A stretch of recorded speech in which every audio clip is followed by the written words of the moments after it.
Hey guys, in this video I'll show you how to set up a bridge mode on your AT&T router. First, open up a web browser and type in 192.1.68.1.254 in the address bar.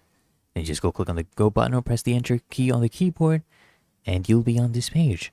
Now just go ahead and click on the advanced button and they basically may be a prompt for a modem access code, and if so, you just want to locate the yellow sticker on the bottom of your modem. Okay, you'll see this right here. And here they also give you the URL. You can go ahead and visit, right? Just type in the code in the modem access code field and just press the continue button. And then you want to come here and click on the P2P location button, right? PPP.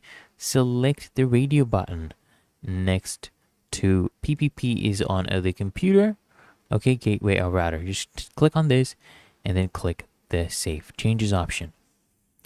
And these are some alternative instructions you can go ahead and do depending on the firmware version, right?